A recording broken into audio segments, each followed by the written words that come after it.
നമസ്കാരം. മലയാളി വാർത്തയിലേക്ക് സ്വാഗതം. നമുക്കറിയാം ഇന്നത്തെ വിഷയം മുഴുവൻ ഈ ഗോവിന്ദച്ചാമിയെ കുറിച്ചാണ്. കാരണം ഇയാൾ ജയിലിൽ നിന്ന് രക്ഷപ്പെട്ടത് മുതൽ പിടിയിലായതുവരെയും കൂടാതെ എന്തിനാണ് ഇയാൾ ജയിൽ ചാടിയതെന്നടക്കമുള്ള കാര്യങ്ങളിലൊക്കെ കൃത്യമായി കേരളത്തിലെ മലയാളികൾ മുഴുവൻ അത് ഫോളോ അപ്പ് ചെയ്തുകൊണ്ടിരിക്കുകയാണ്. ഇതിനിടയിൽ പല റിപ്പോർട്ടുകളും വരുന്നുണ്ട്.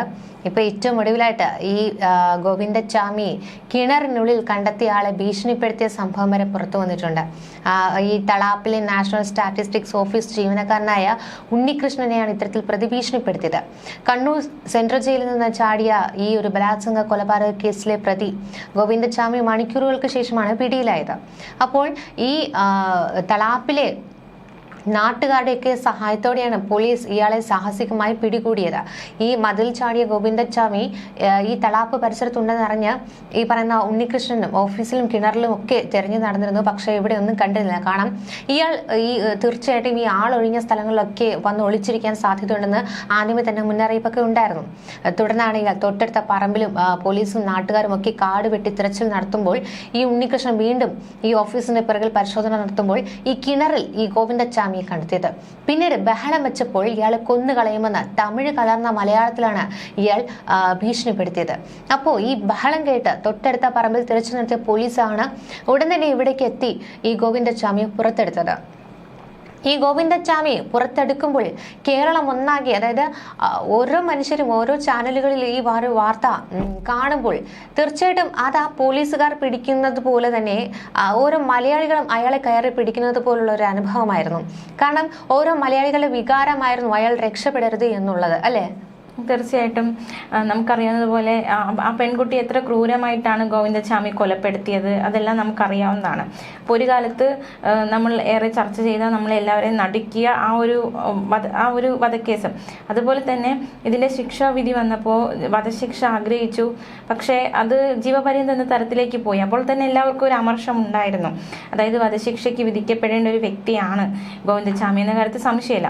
അപ്പോൾ അങ്ങനെയുള്ള ഒരു വ്യക്തി ജീവപര്യന്തം ശിക്ഷിക്കപ്പെട്ട് ഇപ്പോൾ തടവിൽ ഇത്രയും കാലം ജീവനോടെ ഇരിക്കുന്നു. അത് തന്നെ വലിയ ഒരു ചിലരെല്ലാം ഗോവിന്ദച്ചാമിയുടെ മരണം കാണാൻ ആഗ്രഹിക്കുന്നു. പ്രത്യേകിച്ച് സൗമ്യയുടെ അമ്മ, ഈ കൊല്ലപ്പെട്ട പെൺകുട്ടിയുടെ അമ്മ, ആ അമ്മ പറഞ്ഞത് അവൻ മരിച്ചു കാണണമെന്ന് ഞാൻ ആഗ്രഹിക്കുന്നു. കാരണം അമ്മയുടെ വേദന എത്രത്തോളം ഉണ്ടെന്ന് നമ്മൾ ചിന്തിക്കാവുന്നതിൽ അപ്പുറമാണ്. അല്ല, ഇയാളെ ഏറ്റവും ഒടുവിൽ പിടിക്കുമ്പോൾ അമ്മ മാധ്യമങ്ങൾക്ക് മുന്നിൽ പറയുന്നതാണ്, നിങ്ങൾ അയാളെ പിടിച്ചപ്പോൾ കൊന്നു കളഞ്ഞുകൂടായിരുന്നോ നാട്ടുകാരെ എന്നാണ് ആ അമ്മ നെഞ്ചുപൊട്ടി ചോദിച്ചത്. കാരണം പോലീസിനും നീതിക്കും, അതായത് പോലീസിനും മറ്റും അയാളെ വിട്ടുകൊടുക്കാൻ പാടില്ല, നിങ്ങൾ തന്നെ അയാളെ തല്ലിക്കൊല്ലണമായിരുന്നു എന്നാണ് ആ അമ്മ പറഞ്ഞത്. കാരണം തീർച്ചയായും ഇനിയും അയാൾ ഇത്തരത്തിലൊരു രക്ഷപ്പെടൽ നടത്തുമോ എന്നുള്ളൊരു ചോദ്യം അവശേഷിക്കുന്നുണ്ട്.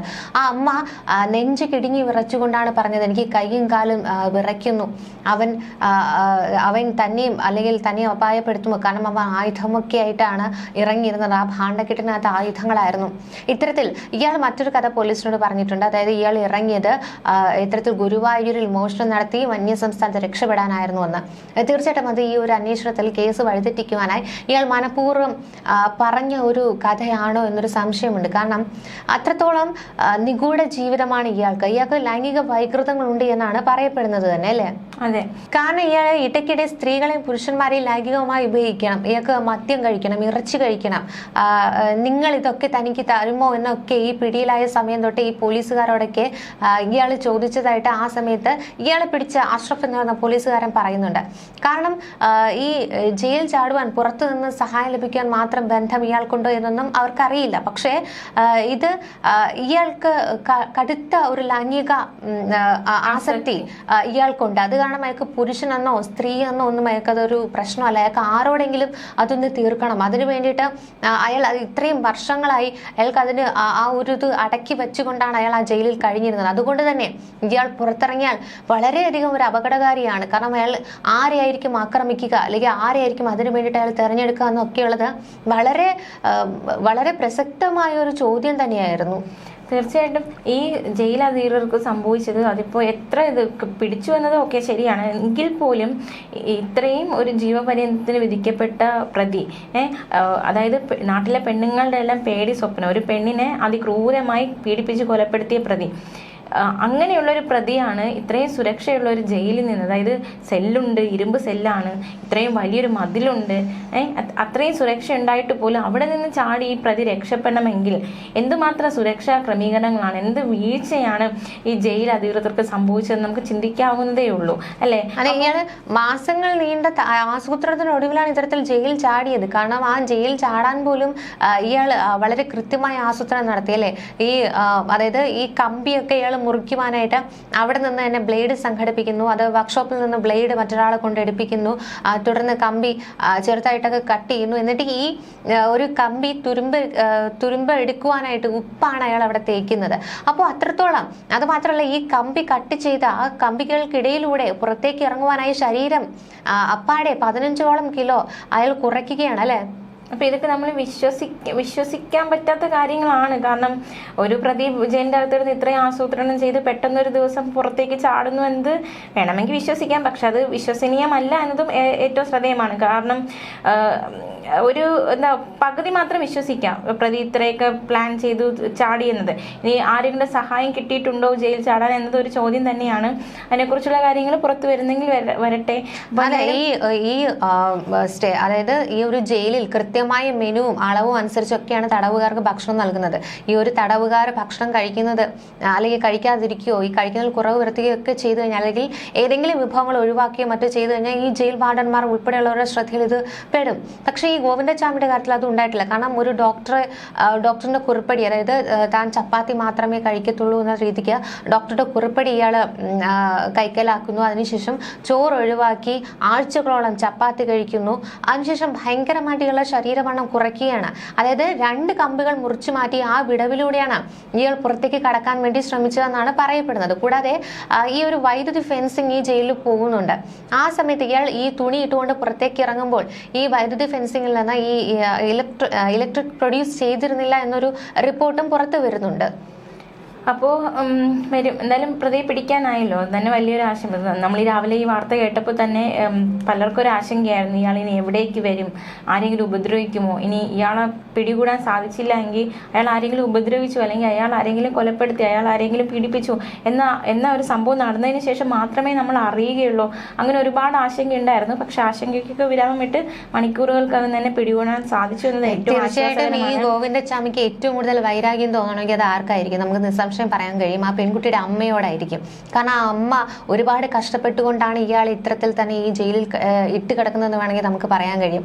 കാരണം വധശിക്ഷയിൽ നിന്ന് ഒഴിവായി ജീവപര്യന്തമായ പ്രതിയാണ് അയാൾ. അപ്പൊ തീർച്ചയായിട്ടും ആ അമ്മേനെ ആക്രമിക്കണം എന്നൊരു പദ്ധതി കൂടി അയാൾ ലക്ഷ്യമിട്ടിരുന്നു എന്നുകൂടെ നമുക്ക് ചിന്തിക്കേണ്ടി വരും. മാത്രമല്ല അമ്മ പറയുകയും ചെയ്തു കാല് വിറയ്ക്കുന്നത്, ഇയാൾ ജയിലിൽ ചാടിയെന്ന് അറിഞ്ഞപ്പോൾ തന്നെ പേടിയാകുന്നു എന്നൊരു പ്രതികരണം അമ്മയുടെ ഭാഗത്തുനിന്ന് ഉണ്ടാവുകയും ചെയ്തു. മാത്രമല്ല ഇയാളെ പിടിച്ചപ്പോൾ വെടിവെച്ച് കൊന്നുകൂടായിരുന്നോ? അത് സ്വാഭാവികമായിട്ടും എല്ലാ അമ്മമാരും ചോദിക്കുന്നൊരു ചോദ്യമാണ്.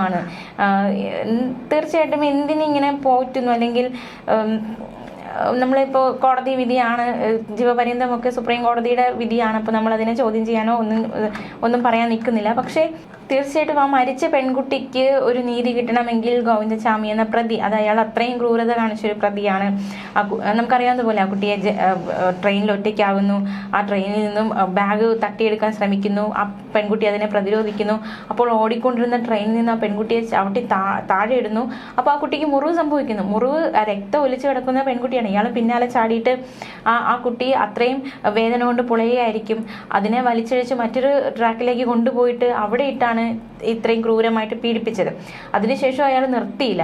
അതിനുശേഷം കല്ലെടുത്ത് തലയിലടിക്കുന്നു, ഉപദ്രവിക്കുന്നു. അപ്പോൾ ഇത്രയും ക്രൂരത ചെയ്തു, ഒരു പെൺകുട്ടിയുടെ ജീവിതം നശിപ്പിച്ചു, ആ കുട്ടിയെ ഭൂമിയിൽ നിന്ന് ഇല്ലാതാക്കിയ ഒരു പ്രതി, ആ പ്രതിക്ക് വധശിക്ഷയിൽ നിന്നും ജീവപര്യന്തത്തിലേക്ക് എത്താൻ എന്താണ് കാരണമായത്? ഒരു ചോദ്യം തന്നെയാണ്.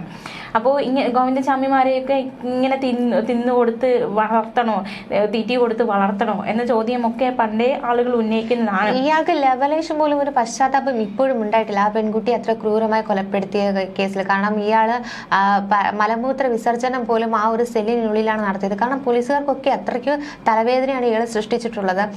ഈ ഒരു കേസിന്റെ ഘട്ടത്തിൽ തന്നെ നമുക്ക് പറയാം, ഇയാൾ ഈ ഒരു കേസ് ആസൂത്രണം ചെയ്യുമ്പോൾ, അതായത് രക്ഷപ്പെടാനുള്ള ആസൂത്രണത്തിനിടെ തന്നെ ഈ മലമൊക്കെ പുറത്തേക്ക് എറിയുക, അതായത് അയാൾക്ക് മനോവിഭ്രാന്തി ഉണ്ട് എന്ന് വരുത്തി തീർക്കുവാനായിട്ട് ഇത്തരത്തിൽ മലമൂത്ര വിസർജനം നടത്തുക, മലമെടുത്ത് പുറത്തേക്ക് എറിയുക, ചുവരിലൊക്കെ തേക്കുക, അത്തരത്തിലുള്ള പല കാര്യങ്ങളും ചെയ്തിരുന്നു. തുടർന്നാണ് ഇത്തരത്തിൽ ഈ ഒരു കമ്പി കട്ട് ചെയ്തുകൊണ്ട് ഇതിന്റെ പാട് പുറത്തറിയാതിരിക്കാനായിട്ട് ഈ തുണി കൊണ്ട് അതൊക്കെ കെട്ടി അതൊക്കെ ഒന്ന് കൺട്രോൾ ചെയ്ത് വെക്കുക അതൊക്കെ ചെയ്തത്. എന്നിട്ട് ഇയാൾ ഈ ഏറ്റവും ഒടുവിലായിട്ട് ഇവിടേക്ക് വൈദ്യുതി ഇല്ല, ഇയാളുടെ സെല്ലിലേക്ക് വൈദ്യുതി ഇല്ല. അപ്പോൾ ഈ മഴയും ഒക്കെ ആയതുകൊണ്ട് തന്നെ തണുപ്പ് കാരണം ഇയാൾ ബെഡ്ഷീറ്റ് പുതച്ചാണ് ദിവസം ഉറങ്ങിയിരുന്നത്. അപ്പോൾ ഈ കൊതുക് വലയൊക്കെ ഇട്ടിരുന്നു. തുടർന്ന് ഇയാൾ അതായത് അയാൾ കിടക്കുകയാണ് എന്ന് വരുത്തി തീർക്കുന്ന രീതിക്ക് ഒരു ഡമ്മി പോലെ അവിടെ തുണി കൊണ്ടും മറ്റും ക്രിയേറ്റ് ചെയ്തുകൊണ്ട് ഈ ബെഡ് വിരിക്കുകയാണ് ചെയ്തത്. അപ്പോൾ സ്വാഭാവികമായിട്ട് ടോർച്ച് അടിച്ച് നോക്കുമ്പോൾ ഇയാൾ അവിടെ ഉണ്ട് എന്ന തരത്തിൽ അവിടെ ആ പോലീസുകാരന് അല്ലെങ്കിൽ ആ ഒരു ജയിലിനുള്ളിലെ ആ ഒരു കാവൽക്കാരന് അത് ഫീൽ ചെയ്യുന്നു. തുടർന്നാണ് അയാൾ പോകുന്നത്. തുടർന്ന് രാവിലെയോടെയാണ് ഇത്തരത്തിൽ ഈ പുറത്തേക്ക് തുണി ഇട്ടിരിക്കുന്നത് കാണുന്നതും തുടർന്നുള്ള അന്വേഷണത്തിൽ ഗോവിന്ദച്ചാമിയാണ് ഇവിടെ നിന്ന് രക്ഷപ്പെടാൻ ശ്രമിച്ചത് എന്നൊക്കെ തിരിച്ചറിയുന്നത് പോലും. അതെ, അപ്പോൾ എന്തായാലും ഇങ്ങനത്തെ വീഴ്ചയൊന്നും സംഭവിക്കാതിരിക്കട്ടെ. അതായത് പോലീസിനെ വെല്ലുന്ന ഒരു ബുദ്ധിമാനായിപ്പോയി ഇപ്പോൾ ഗോവിന്ദച്ചാമി. എന്തുകൊണ്ടും ബുദ്ധിയുടെ കാര്യത്തിൽ ഒരു പടി മുന്നിൽ നിൽക്കുന്നു ഗോവിന്ദച്ചാമി ഇപ്പോൾ പോലീസിനെ അപേക്ഷിച്ച്. കാരണം ഇത്രയും ആസൂത്രണം ആ ജയിലിനുള്ളിൽ പോലീസിന്റെ കോട്ടയ്ക്കുള്ളിൽ കിടന്ന ഒരു പ്രതി ഇത്രയും ആസൂത്രണം ചെയ്ത് അവിടെ നിന്ന് ഇങ്ങനെ തടവ് ചാടി രക്ഷപ്പെടണമെങ്കിൽ അത് അയാൾ എന്തുമാത്രം മിടുക്കനാണ് എന്ന് നമുക്ക് ചിന്തിക്കാവുന്നതേ ഉള്ളൂ. അപ്പോൾ ഇങ്ങനത്തെ സംഭവം ഇനി ഉണ്ടാവാതിരിക്കട്ടെ, പോലീസിന് വീഴ്ച സംഭവിക്കാതിരിക്കട്ടെ. എന്തായാലും പ്രതിനെ വിയ്യൂർ സെൻട്രൽ ജയിലിലേക്ക് മാറ്റാനാണ് ശ്രമിക്കുന്നത് അല്ലേ? അതെ, കണ്ണൂർ വിയ്യൂർ സെൻട്രൽ ജയിലിലേക്ക് പ്രതിയെ മാറ്റി. ഇപ്പോൾ നിലവിലായിരിക്കുന്നത് എന്തായാലും കോടതിയിൽ ഹാജരാക്കിയതിനു ശേഷമായിരിക്കും പ്രതിയെ അങ്ങോട്ടേക്ക് കൊണ്ടുപോവുക. ഇയാൾ പല മൊഴികളാണ് പോലീസിന് നൽകിയിട്ടുള്ളത്. ഇതിൽ കൃത്യമായ ഒരു തെളിവ് അല്ലെങ്കിൽ ഇയാൾക്ക് ജയിലിനുള്ളിൽ ആരുടെയൊക്കെ സഹായം ലഭിച്ചിട്ടുണ്ട്, പുറത്ത് ആരുടെയെങ്കിലും സഹായം ഇയാൾ ലഭിച്ചിരുന്നോ, ഇയാൾ ലക്ഷ്യമിട്ടിരുന്നത് കറക്റ്റ് മോഷണം തന്നെയാണോ അതല്ല മറ്റെന്തെങ്കിലും ആണോ എന്ന തരത്തിലൊക്കെ കൃത്യമായ അന്വേഷണം ഉണ്ടാവും. ഇതിന്റെ ഭാഗമായിട്ട് 4 പോലീസുകാരെ സസ്പെൻഡ് ചെയ്തിട്ടുണ്ട്. കൃത്യമായ റിപ്പോർട്ടുകൾ എന്തായാലും വരും മണിക്കൂറുകൾ പുറത്തു വരുമെന്ന് തന്നെയാണ് പ്രതീക്ഷ.